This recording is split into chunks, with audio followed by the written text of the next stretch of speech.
नमस्कार, news point में मैं कादम्बिनी शर्मा हूं आपके साथ। मोदी सरकार का पहला रेल बजट आपके सामने है। बड़े लक्ष्य हैं, बड़ी रकम की जरूरत पड़ेगी। ऐसे कदम उठाने का ऐलान किया गया है जिससे भारतीय रेल को मुनाफा कमाने वाली बनाया जा सके। कई सुविधाओं की बात कही गई है और अधिकतर लोगों को रेल किराया जो रेल बजट के पहले बढ़ाया गया उससे तकलीफ भी नहीं, बशर्ते सुविधाएं मिले। लेकिन इन सब के बीच कहीं ना कहीं वो सबसे नीचे का तबका छूटा नजर आ रहा है जो न बुलेट ट्रेन मांग रहा है, न वाईफाई, न एसएमएस के जरिए सीट पर खाना, क्योंकि जो टिकट वो खरीद पाते हैं उसमें बैठने की जगह भी ठीक से मिल नहीं पाती और सुरक्षा तो खैर सबकी मांग है। बाकी चीजों के लिए भी क्या कोई डेडलाइन है? कई सवाल हैं जिस पर करेंगे चर्चा अपने खास मेहमानों से। लेकिन सबसे पहले हम आपको बता दें कि रेल बजट के जो अहम पॉइंट्स हैं, जो मेन पॉइंट्स हैं, वो क्या हैं। 58 नई ट्रेनें चलाई जाएंगी, 11 गाड़ियों का विस्तार होगा, 5 जनसाधारण, 5 प्रीमियम, 6 एसी और 27 नई एक्सप्रेस। मुंबई से अहमदाबाद के बीच बुलेट ट्रेन के लिए 100 करोड़ का प्रावधान। 9 रूटों पर हाई स्पीड ट्रेन चलाने की घोषणा हुई है। बुजुर्गों को ट्रेन तक पहुंचाने के लिए बैटरी कार। मुंबई को 864 अत्याधुनिक ईएमयू ट्रेनें। 30 सितंबर के बाद ज्यादा स्टेशनों पर नहीं रुकेंगी गाड़ियां। योजनाओं के लिए हर साल 50,000 करोड़ रुपए की जरूरत। खाने में क्या होगा? प्री कुक्ड यानी पहले से बना खाना मिलेगा। अब ट्रेनों में ब्रांडेड खाना भी मिलेगा। स्टेशनों पर फूड कोर्ट खोले जाएंगे। ईमेल, एसएमएस से ट्रेनों में खाना ऑर्डर किया जा सकेगा। टिकट की क्या सुविधा है वो बता दें आपको। रिटायरिंग रूम की ऑनलाइन बुकिंग होगी। प्लेटफॉर्म और जनरल टिकट भी ऑनलाइन बुक होंगे। पोस्ट ऑफिस में भी रेल टिकट काउंटर बनेंगे। पोस्ट ऑफिस से भी बुक होंगे टिकट। पार्किंग और प्लेटफॉर्म के लिए कॉम्बो टिकट मिलेंगे। सफाई का क्या मसला है ये भी देख लीजिए। बहुत गंदे नजर आते हैं प्लेटफॉर्म। 50 स्टेशनों पर साफ सफाई आउटसोर्स होगी। साफ सफाई पर सीसीटीवी कैमरों से नजर रखी जाएगी। बड़े स्टेशनों पर फुटओवर ब्रिज, एस्केलेटर, लिफ्ट लगेंगे। ट्रेन में और स्टेशन पर आरओ का पानी मिलेगा।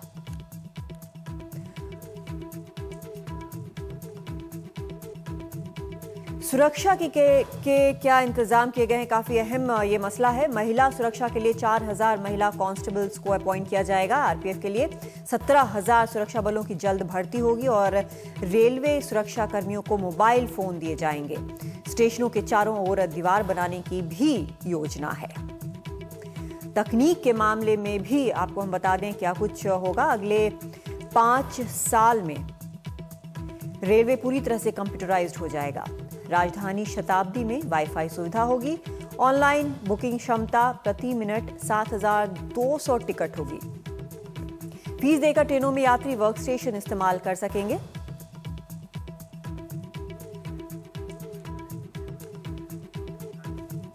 तो इस पर खास चर्चा करेंगे अपने मेहमानों के साथ। इस वक्त हमारे साथ मुंबई से संजय निरुपम जुड़ रहे हैं, प्रवक्ता हैं कांग्रेस के, और हमारे साथ विवेक खरे हैं। इन्होंने एक बेहद अहम किताब लिखी है, इंडियन रेलवेज बिगिनिंग चैलेंजेस, और काफी काम किया है रेलवे पर। सबसे पहले मैं खरे जी आपके पास आना चाहती हूँ। अगर 1 से 10 के स्केल पर देखें तो इस बजट को आप कितने नंबर देंगे?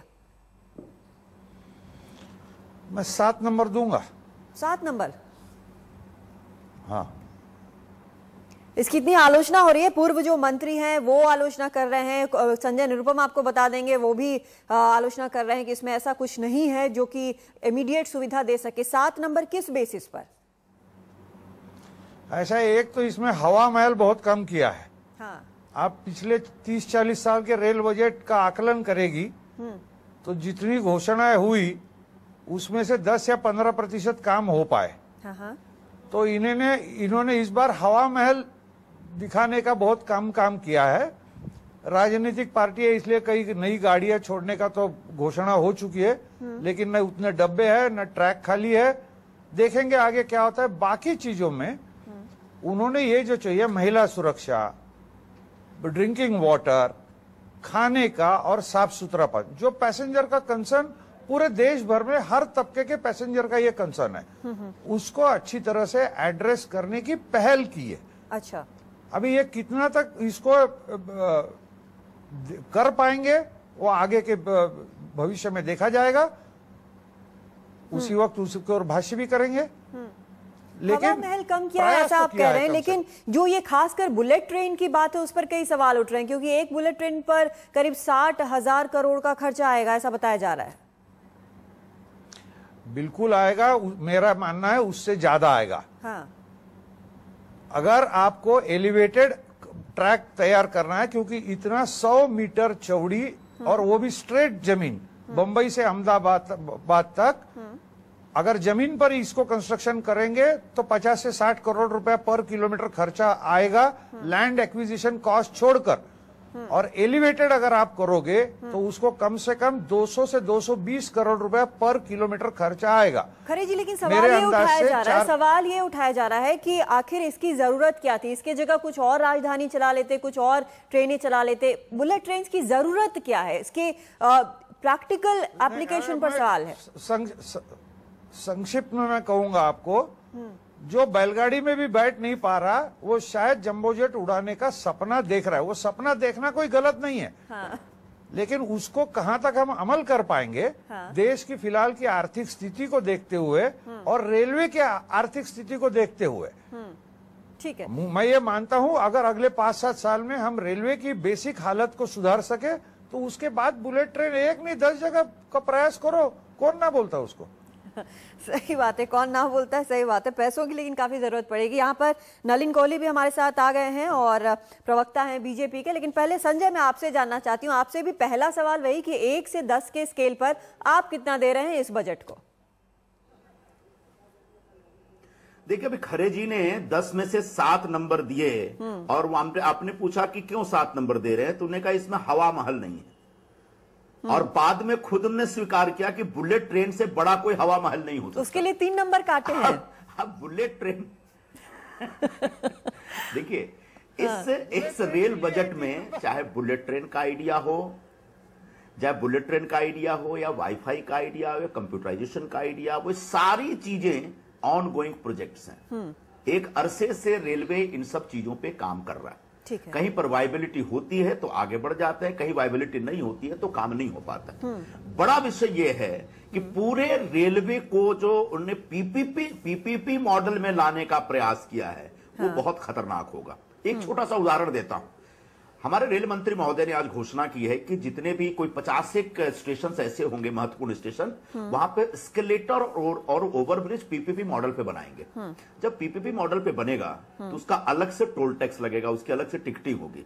मतलब आप रेलवे का भाड़ा बढ़ाए जा रहे हैं, अब उसके बाद आप फूड कोर्ट करेंगे, उसको महंगा बढ़ाएंगे। अब आज जो एस्केलेटर चल रहे हैं अलग अलग स्टेशनों पे वो फ्री ऑफ कॉस्ट है, पैसेंजर्स को चढ़ने उतरने के लिए पैसा नहीं देना पड़ता। आने वाले दिनों में उसका भी पैसा देना पड़ेगा। और एक आज इस समय हमारे देश में 8,500 के आसपास स्टेशन है। 8,500 में कोई 50 के स्टेशन पे काम करना चाहते, मेजर स्टेशन लेंगे, मुंबई का, दिल्ली का, कलकत्ता का, चेन्नई का या कानपुर, इस तरह से लेंगे वो। इन स्टेशनों पर काम करने के लिए, इन स्टेशनों पर जो पैसेंजर्स की आवाजाही होगी वो और भी तकलीफदेह हो सकती है, ऐसा मेरा विश्वास है। एक दूसरा, जो पूरा रेलवे का मेन काम क्या है? इंफ्रास्ट्रक्चर डेवलप करना। हाँ। इंफ्रास्ट्रक्चर डेवलप करने के मामले में इस रेल बजट में बहुत ज्यादा फोकस नहीं किया गया। अगर है तो सब जवाब दिखाया गया बुलेट ट्रेन का और हाई स्पीड ट्रेन का। संजय, लेकिन आपसे एक बात पूछना चाहती हूँ। आप कह रहे हैं ठीक है बहुत ज्यादा इंफ्रास्ट्रक्चर पर इसमें काम नहीं किया गया, लेकिन जो रेल मंत्री ने आज पार्लियामेंट में कहा है कि पिछले 10 सालों में 99 प्रोजेक्ट्स थे जिसमें से सिर्फ 1 कंप्लीट हुआ, क्या इसे हम मान सकते हैं कि बहुत ज्यादा काम हुआ इंफ्रास्ट्रक्चर पर? ये तो कुछ भी नहीं है। फिर उन्होंने ये भी कहा कि जो 30 सालों में 676 प्रोजेक्ट्स लॉन्च किए गए जिसमें से सिर्फ 317 जो हैं वो कंप्लीट किए गए, 359 जो हैं वो अभी तक इनकम्प्लीट हैं, पूरे नहीं हुए हैं। देखिए, अपनी अपनी सुविधा के लिए सभी लोग अपने आंकड़े का इस्तेमाल करते हैं। हाँ। जब अंग्रेज गए थे तो 65,000 किलोमीटर के आसपास रेलवे ट्रैक हमारे देश में था। इस समय 1,08,000 किलोमीटर रेलवे ट्रैक हमारे देश में है। मतलब पिछले 60 सालों में ऑलमोस्ट डबल तो हुआ है। हाँ। और जब अंग्रेज जब रेल लेके आए थे तो 1860 में लेके आए थे, तो 1860। हाँ। बहुत बुरी तरह से गलत है संजय जी। हाँ।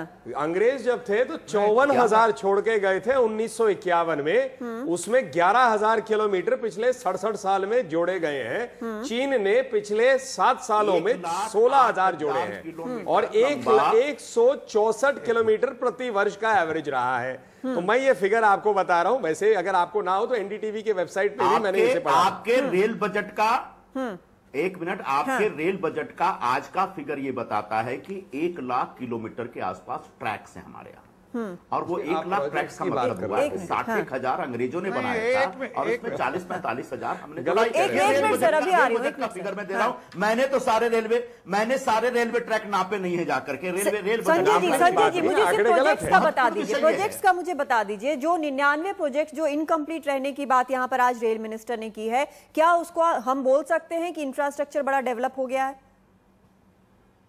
देखिए क्या होता है, जब भी रेल बजट आना होता है ना, तो हमारे जैसे जितने एमपी होते हैं वो सभी अपने अपने एरिया में रेलवे ट्रैक डालने के लिए रेल की लाइन शुरू करिए, नया ट्रेन लेके आइए, इस तरह का प्रयास करते हैं। और रेल मंत्री क्या करते हैं, सारे अनाउंस कर देते हैं। जैसे मुलायम सिंह यादव जी के गांव में पिछले 30-40 सालों में आज तक छोटा सा रेलवे ट्रैक नहीं बन पाया, वो बेचारे आज 30 साल से संघर्ष कर रहे हैं। लेकिन इसी दरमियान कश्मीर में नई रेलवे लाइनें बन रही है, नरेंद्र मोदी जाके उद्घाटन कर रहे हैं, ये इस सरकार ने बनाया, ये पिछली सरकार की मेहनत का नतीजा है। नॉर्थ ईस्ट में जो ट्रेनें शुरू हो रही हैं कहीं ना कहीं पिछली सरकार की मेहनत का नतीजा है। तो ऐसा नहीं कह सकते कि रेलवे इंफ्रास्ट्रक्चर में डेवलपमेंट नहीं हो रहा है। हाँ, ज्यादा फोकस करने की आवश्यकता है, स्टेशनों प्लेटफॉर्मों के विकास में ज्यादा काम करने की आवश्यकता है। दुर्भाग्यवश इतना काम नहीं हो पा रहा है। उसका नहीं होने का कारण यह है कि रेलवे एक जन कल्याणकारी संस्था है और इस संस्था के माध्यम से ये बड़ा पॉइंट है जिस पर मैं बात करना चाहती हूँ। हमारे साथ इस वक्त स्टूडियो में एसबी घोष दस्तीदार भी जुड़ गए हैं, पूर्व मेंबर हैं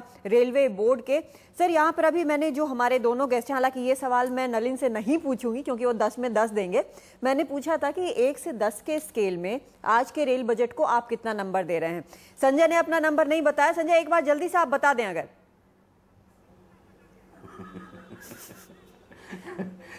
बहुत ज्यादा नंबर गेम में जाने की आवश्यकता नहीं है। चलिए, आप बताना नहीं चाहते, कोई बात नहीं, पिछले रेल बजट की कॉपी है।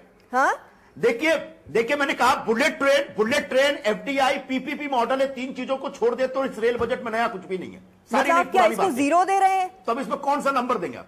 चलिए, मैं मानती हूँ आप इसको 0 नंबर दे, 1 नंबर 2 नंबर ले लीजिए। चलिए 2, गौड़ा जी की खुशी के लिए मैं 1-2 नंबर दे देता हूँ। चलिए 2 नंबर, 7 नंबर आप आएंगे हमारे हाँ बिल्कुल अंत में आऊंगी ताकि आप सबका जवाब दे सकें। जल्दी नहीं, ठीक है। यहाँ पर खरे साहब ने दिया है 7 नंबर, कहा है कि हवा महल यहाँ पर कम बनाए गए हैं। 2 नंबर आपने सुना संजय दे रहे हैं। 1 से 10 के स्केल पर आप कितने नंबर दे रहे हैं? 6 या 7। 6 या 7। आप एक्सपर्ट हैं, आप भी और खरे जी भी। ये 6-7 आप 6-7 किस आधार पर देंगे, किस बेसिस पे देंगे? इस आधार पर जो चीज रेलवे में पहले से भी होने वाला था उस चीज का मोरलेस इस बजट में भी दोहरा गया है। हाँ। आप अगर देखेंगे पिछले बजट में जो रेल मंत्री का घोषणा था, हाँ, उसका बहुत सारी चीज इसमें रखा गया है। हाँ। लेकिन एक चीज जो पिछले बजट में भी कुछ हुआ था और इस बजट में भी हुआ है, रेलवे का जो आंकड़ा बोल रहा है जो कितना किलोमीटर जोड़ा है। 1948 में चाइनीज रेलवे इंडियन रेलवे के बहुत पीछे था और आज का अगर देखा जाए जो बहुत आगे निकल चुका है। इसका कारण यह है मैसिव इन्वेस्टमेंट वो लोगों ने किया है। अच्छा। हमारा रोडवेज 50s में प्रैक्टिकली कुछ था नहीं।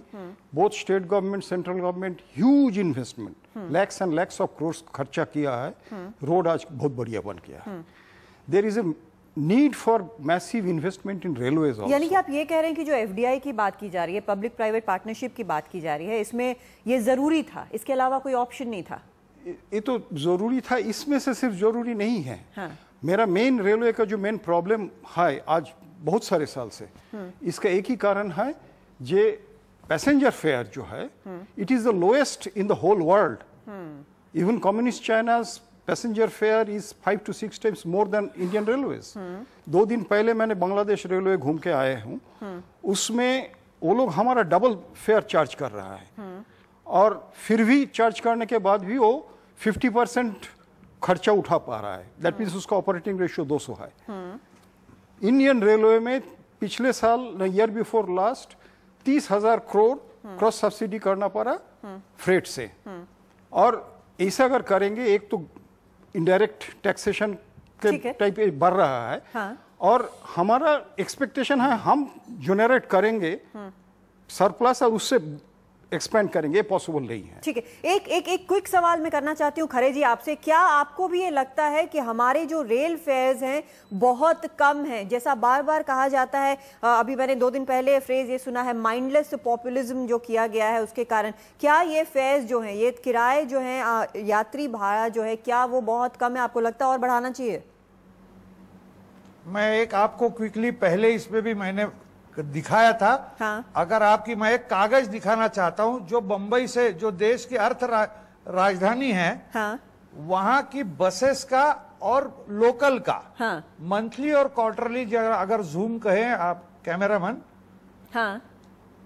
360 रुपया है रेलवे का क्वार्टरली पास, हाँ। और BEST का है 2400 रुपया। हाँ। ये तफावत के चलते, हाँ। रेलवे की हालत 360 कहां और 2400 कहां। हाँ। ये लेटेस्ट रेट कार्ड है। हाँ। मैंने ये जानबूझ के लिखा है, हाँ। कि अगर रेलवे को आप प्रॉफिट मत कमाओ, क्योंकि ये गवर्नमेंट ऑर्गेनाइजेशन है, मैं ये नहीं कहता हूं कि प्रॉफिट कमाए, हाँ। अपना खर्चा तो निकाले। हाँ। जिस रेलवे का, हाँ। 1960 तक, हाँ। पैसेंजर मूवमेंट में लगभग 84% हिस्सा था अपने देश में, वो आज महज 12% से नीचे आ चुका है। ठीक है, नलिन कोहली से मैं जवाब चाहती हूं। नलिन जी, एक सेकंड, उतना ही माल और उतना ही अंतर धुलाई करने के लिए अगर ट्रक से 7,000 लीटर आपको जलाना पड़ता है रोड से, तो रेलवे सिर्फ 1,000 लीटर जलाती है। और 90% से ज्यादा हमारा फ्यूल ये इंपोर्टेड है। ये पॉलिटिकल लीडरशिप ने कभी सोचा नहीं इसके बारे में? नहीं, वो सही बात है, लेकिन नलिन कोहली, जिस तरह से हमारे देश में हम लगातार देख रहे हैं, जो स्टोरीज देख रहे हैं, हमारे रिपोर्टर्स जाके कर रहे हैं, जो सबसे नीचे का तबका है उसके बारे में क्या कुछ भी सोचा गया है? क्योंकि वो वाईफाई नहीं चाहता, वो अपनी सीट पर खाना भी मंगाने की उसको जरूरत नहीं है, बेचारा खाना लेकर जाता है, लेकिन वो किराए के पूरे पैसे देकर भी वो टॉयलेट में बैठ के जाता है। थोड़ा समय अब लगेगा। हाँ, बिल्कुल, इसी पे आऊंगा। माइंडलेस पॉपुलिज्म की बात होती है, लेकिन पॉपुलिज्म क्या जरूरी नहीं है? नहीं, मैं इसको सीधा जवाब दे रहा हूं। मुझे लगेंगे अब 3-4 मिनट। कई विषय हैं। पहली बात यह है कि हर चीज से दिशा तय होती है। कोई सरकार आती है, अपना दिशा बताना पसंद करती है। मोदी जी ने तो पहले ही दिशा कहा। उसमें क्या कहा? 3 लोगों के लिए सरकार है। बोले गरीब कहां जाएगा? सरकार के सिवा कोई विकल्प नहीं है गरीब के पास, तो गरीबों की सरकार। महिलाओं, उनकी सुरक्षा, इज्जत की बात। और तीसरी बात कही युवा। युवा मतलब क्या? आकांक्षाएं। अब आ जाते एक एक करके। हाँ। जितने आपने उदाहरण सुने, खरे जी से सुने आपने, यहाँ और आए हमारे विशेषज्ञ, उनसे आपने सुने, क्या कह रहे वो कि यहाँ पर ऑलरेडी जो है किराया बहुत लो है, सब्सिडाइज्ड है। उसका मतलब क्या है कि आप बेसिकली रेलवेज को सब्सिडाइज कर रहे हैं किराए की दृष्टि से गरीबों के लिए। आप वाईफाई पे प्रश्न उठा रहे हैं, पेइंग कैपेसिटी किसके पास है? आपके मेरे पास। और हम लोगों को टिकट तक नहीं मिलता। वैसे रेलवे में रिजर्व टिकट कैसे मिले किसी को नहीं पता। उसका एक आज आंसर दिया गया है कि 7200 टिकट प्रति मिनट और 1,20,000 लोग, मतलब बेसिकली सॉफ्टवेयर को स्ट्रॉन्ग करने के लिए। हाँ, 4 लाख, मैंने एक रेलवे विशेषज्ञ से कल एक कार्यक्रम में सुना, 4 लाख रोलिंग स्टॉक था 1951 में, आज 2,40,000 है। 602 करोड़ रुपए बचेंगे इस साल के अंत में जब खर्चे निकलेंगे और आप उसके सामने रेवेन्यू रखेंगे। तो रेलवे की हालत तो खराब हो गई है। प्रश्न जो उठता है, जितना मर्जी संजय जी चाहे, कि आज रेलवे की अवस्था ऐसे क्यों है? अगला प्रश्न है कि जो मौजूदा सरकार है, जो मोदी जी की सरकार है, अगले 5 सालों में क्या करके दिखाएगी? जो क्या करके दिखाएगी उसका उदाहरण दिया जा रहा है। बुलेट ट्रेन को लेके जब आपने प्रश्न उठाया तो मैं काउंटर देता हूं कि एनडीए की सरकार 11 किलोमीटर प्रतिदिन रोड्स बना रही थी। 20 किलोमीटर का आंकड़ा कमलनाथ जी ने कहा था कई बार, 3 किलोमीटर से कम उन्होंने डिलीवर किया। तो बुलेट ट्रेन की क्या हम लोग 200 साल के बाद कल्पना भी करना शुरू करेंगे? क्या पहले बैलगाड़ी को ही लगाते रहेंगे, उसके बाद साइकिल, फिर उसके बाद स्कूटर? देखिए, कांग्रेस पार्टी को अवसर मिले हैं, अवसर मिले हैं, 10 साल लगातार अवसर मिले हैं, और उस 10 साल में अवस्था आज ये है भाई, जितने उनके सुझाव है, 10 साल बहुत लंबा होता है, 8 साल का बच्चा ने वोट किया इस बार, 18 साल का होके, तो बहाने नहीं है, ज्ञान भी का भी समय नहीं है। सरकार आई है, सरकार का मुझे पूरी बात, एक मिनट, पॉलिटिकल बात खत्म करने दीजिए। नहीं, मैं पॉलिटिकल बात पूरी कर रहा हूं। बहुत सारी चीजें हैं, लेकिन इसका रिजल्ट कब दिखेगा? एक लाइन में खत्म कर रहा हूं। भाई देखिए, कांग्रेस पार्टी का एक मैं नया रूप देख रहा हूं, और उनको बधाई, उनको तय करना है, मुझे कुछ इसमें वाकई परवाह नहीं है। क्या है, हर चीज भला जो इस देश में हुआ है, चाहे पिछले 5 साल, 10 साल या 50 साल, वो तो सिर्फ कांग्रेस ने किया, ये तो हमने सोचा किया था। और हर चीज बुरी जो है वो मोदी जी अच्छे दिन नहीं लाने वाले। देखिए, तय कर लेना अपना स्टैंड, पानी चित भी अपनी, पद भी अपनी, ऐसे चलता नहीं है। भाई राजनीतिक पार्टी तो कोशिश करेंगे। करने दीजिए, मैं तो सिर्फ अपनी बात रख रहा हूँ ना, उनको अधिकार, अपनी बात के लिए मुझे अधिकार है। आज आते हैं इस रेलवे बजट पे सीधा। ये रेलवे बजट 8 महीने बाद एक नया रेलवे बजट आएगा। गौड़ा जी ने आज सत्य रख दिया है, प्रधानमंत्री जी ने भी वही बात कही है। क्या उसमें 3 चीजें निकलती हैं? सेवाओं की बात करें, जो आप सारे वाईफाई ये सब कह रहे हैं, भारत में हर वर्ग है, 125 करोड़ है, ये ऐसी संस्थाएं जो गौड़ा जी ने आज कहा वो महत्वपूर्ण है। मोनोपोली 100 करोड़ जनता और पैसे खो रही है। नहीं, ये डेडलाइन क्या है इसका, इन सारी सुविधाओं का? अगर हम बुलेट ट्रेन की बात करें तो ऐसा तो है नहीं कि अगले 5 साल में हो जाएगा। ऐसा मैं आपको इस चैनल पे कहकर जा रहा हूं, और 5 साल बाद आप मुझे रिकॉर्ड करके रखिएगा। मोदी जी डेडलाइन नहीं देते और अपना जो कहते करते हैं, यही उनकी है, और लगातार वो चुनाव जीतते भी गए। उन्होंने बुलेट ट्रेन कहा है, और मैं भी आपसे कहकर जा रहा हूं कि 5 साल अगली बार जब जाएंगे ना चुनाव में, बुलेट ट्रेन चल रही होगी इस देश में, या चलने के बहुत करीब आ गई होगी। हम अपने जब 11 किलोमीटर प्रतिदिन रोड्स बना सकते थे आज से 10 साल पहले, जो 3 किलोमीटर पे आ गए, तो बुलेट ट्रेन भी आ जाएगी। करने की मंशा चाहिए, इंप्लीमेंटेशन चाहिए। ज्ञान जितना मर्जी दे दें, वो तो हम सबका अधिकार है। हम लोग राजनीतिक लोग हैं, वैसे ज्ञान देते हैं। एक पॉइंट और मुझे आप बता दीजिए, उसके बाद मैं संजय के पास जाऊंगी कि घाटे में चल रही रेल आखिर कहां से, एफडीआई कैसे अट्रैक्ट करेगी? देखिए, घाटे में तो बहुत कुछ चल रहे हैं इस देश में, घाटे में बहुत कुछ चल रहे हैं, लेकिन रेल कैसे अट्रैक्ट? मान रहा हूं ऐसा है। इसमें महत्वपूर्ण बात क्या, फिर सर जोड़ना चाहिए, क्योंकि ये लोग बात सही नहीं है। एक मिनट, बहुत चीजें चल रही है घाटे देश में, लेकिन मैं एक बात ब्लंटली कह देता हूं। देखिए, operations of railway critical part है, उसको आप प्राइवेटाइज नहीं कर सकते। There is a social part to railways, उसको आप नहीं कर सकते। लेकिन रेलवेज के पास अब ये होती है पॉलिटिकल मैनेजमेंट और मैनेजमेंट कि आप उसे कैसे अट्रैक्टिव बनाएंगे। ये डिटेल बजट में आपको दिखेगा नहीं, ये तो कार्यशैली बताएगी। फिर आप ही लोग पूछेंगे पास हुए या फेल हुए। जैसे संजय जी कहते हैं कि 2 मार्क्स है, मैं तो मार्क्स दूंगा ही नहीं, मेरी सरकार है, तो मेरी सरकार में मैं तो कैसे मार्क्स दूंगा। लेकिन इतना जरूर करूंगा, जनता के पास तो अधिकार है ना मार्क्स देने के लिए, तो जनता तय करेगी। संजय, आप इस पे कुछ बोलना चाहते हैं? मैं देख, सबसे पहले तो बता दूं कि एनडीए के जमाने में 11 किलोमीटर रोड प्रतिदिन बनाने का एक टारगेट तय हुआ था, लेकिन रियलाइजेशन था वो 3 या 4 किलोमीटर से ज्यादा कभी नहीं हुआ। हमारी सरकार ने तय किया 20 किलोमीटर का टारगेट रखेंगे, और रियलाइजेशन 10-11 किलोमीटर के आसपास हुआ। अब इस विवाद में नहीं जाते हैं। नहीं, विवाद क्यों? आपके तथ्य गलत है सर। संजय, टाइम हमारे पास कम है, मैं आपको सवाल का जवाब तथ्यों पे बात संजय, टाइम हमारे पास कम है। जो चीज मैं जानना चाहती हूँ कि सिरे से रेल मंत्री ने आज जो रेल बजट का स्पीच था, सिरे से उसमें जो भी पहले की सरकारें थीं, जो भी काम था या नहीं था, उसको सिरे से खारिज किया गया है। क्या इसका जवाब आप देंगे? देखिए, ये नरेंद्र मोदी जी ने भी जो रेल बजट का स्वागत करते हुए कहा कि विकास का काम अब शुरू होगा, अब तक रेलवे का विकास नहीं हुआ या विकास ही नहीं हुआ। अजीब तरह की बात करते हो। क्या नरेंद्र मोदी अहमदाबाद से जब दिल्ली आए थे तो बैलगाड़ी से आए थे क्या? इस देश में क्या 50-60 सालों में कोई विकास नहीं हुआ? अब बुलेट ट्रेन का झांसा दे रहे हैं। खुद खरे जी ने क्या बताया अभी, आज इनके रेल राज्य मंत्री टीवी पे जाके क्या बोल रहे थे कि पूरी दुनिया में 7-8 साल लग जाते हैं बुलेट ट्रेन शुरू करने में, और हिंदुस्तान का जो तस्वीर आप देखें और जो कामकाज करने का तरीका देखें, कम से कम 15 साल लगेंगे, ऐसा विशेषज्ञ कह रहे हैं। लेकिन नलिन कोहली जी दावे के साथ कह रहे हैं कि 5 साल बाद शुरू करेंगे। बिल्कुल, हमारी शुभकामनाएं हैं। लेकिन बड़ा प्रश्न ये है क्या ये वायबल है? नहीं, एक मिनट, क्या ये वायबल है? एक मिनट मेरी बात पूरी, क्या ये वायबिलिटी है इसमें? बुलेट ट्रेन में जो टिकट का फेयर होता है वो प्लेन से भी महंगा होता है। एक दूसरी बात, जहां पर जिस देश में इतने बड़े पैमाने पर रेलवे का नेटवर्क है, वहां सिर्फ मुंबई और अहमदाबाद को बुलेट ट्रेन से जोड़ के हम तमाम जो 2 करोड़ रेल यात्री जो डेली सफर करते हैं उसके ऊपर कौन सा न्याय करने जा रहे हैं? तो मुझे लगता है ये सिर्फ अच्छे दिन आने वाले हैं, वो दिखावा है। रह के बात एफडीआई की, भारतीय जनता पार्टी का जो चरित्र है, मैं इतना समय लूंगा नहीं। एक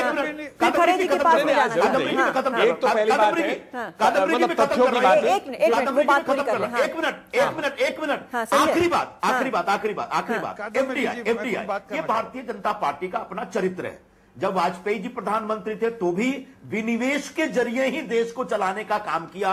अब रेलवे बच गया था, डिफेंस बच गया था, इसका भी विनिवेश करना और एफडीआई करना, प्राइवेटाइज करना, यही सब कर करके एक बड़ा घोटाले को जन्म देने की कोशिश कर रहे हैं। हम अभी से भारतीय जनता पार्टी ठीक है, ये इसमें पॉलिटिक्स रेलवे में ना है, ये तो हो ही नहीं सकता। शॉर्ट क्या, मैं 4 जवाब दूंगा, 4 वाक्यों में दे दूंगा, एक एक करके चलते हैं। भाई ऐसा है, पहले तथ्य गलत है। सुप्रीम कोर्ट में हलफनामे में खुद कबूला यूपीए सरकार ने 50% जो हाईवे देश में बने थे वाजपेयी जी के 6 सरकार में बने, संजय जी ने नहीं पढ़ा होगा। दूसरी बात मैं कहना चाहूंगा कि इन्होंने कहा भाई ये हवाई दिखा रहे हैं, हमने तो कहा इनको अधिकार है प्रश्न पूछने के लिए। इनका ज्ञान जो है पिछले सरकार में नहीं उपयोग हुआ, शायद वो चाह रहे हैं हम ले लें, हम अपनी सरकार चलाएंगे, जनता के सामने जाएंगे।